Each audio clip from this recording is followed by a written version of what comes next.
اللہ کے رسول صلی اللہ علیہ وسلم کی حدیث ہے سنن نبی داود کے اندر کہ آپ کو بلال کی آذان جو ہے وہ سحری کھانے سے روک نہ دے.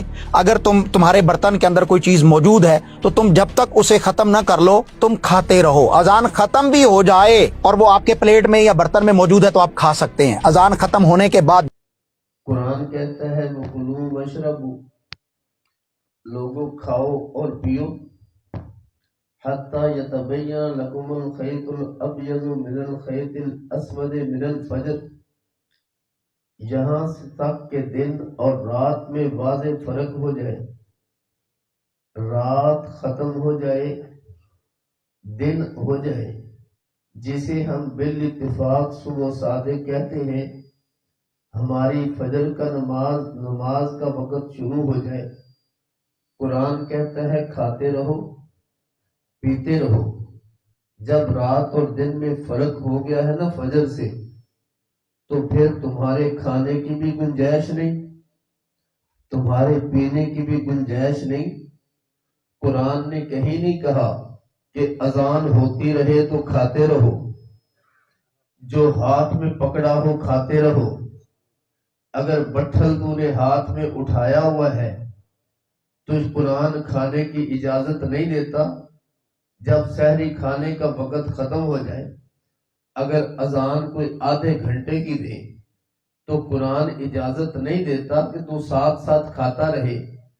قرآن کریم نے کہا کھاؤ اور پیو یہاں تک کہ رات اور دن میں واضح فرق ہو جائے.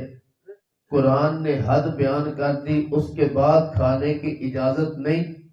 بڑی توجہ سے یار رمضان کی ایک عبادت تو بتا دو. یار لوگ جس کے پیچھے لٹھ لے کے نہ گھوم رہے ہوں. مولوی نے ہاتھ میں کتاب اٹھائی، بڑے دعوے کے ساتھ آدھی حدیث پڑھ دی. کہتا ہے مصطفیٰ کا ارشاد ہے بلال کی اذان تمہیں کھانے پینے سے نہ روکے.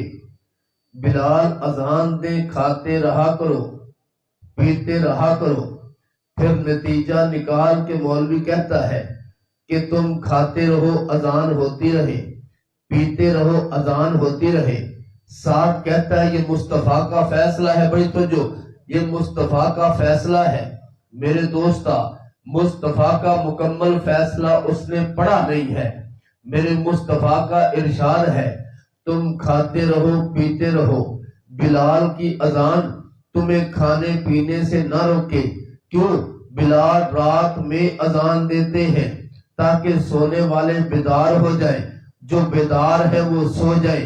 جب عبداللہ بن ام مکتوم اذان دیں اس کے بعد تم نے کھانا بھی نہیں ہے، اس وقت تم نے پینا بھی نہیں ہے، کیونکہ عبداللہ بن ام مکتوم فجر کی نماز کے لیے اذان دیتے ہیں. اور جو ہمارے ہاں اذان ہوتی ہے یہ بلال والی اذان نہیں. جو ہمارے ہاں اذان ہوتی ہے وہ عبداللہ بن ام مکتوم والی اذان ہے. میرے مصطفیٰ کا بھی فیصلہ ہے صبح صادق کے بعد کھانے کی گنجائش نہیں ہے. قرآن کا بھی فیصلہ ہے صبح صادق کے بعد کھانے کی گنجائش نہیں ہے.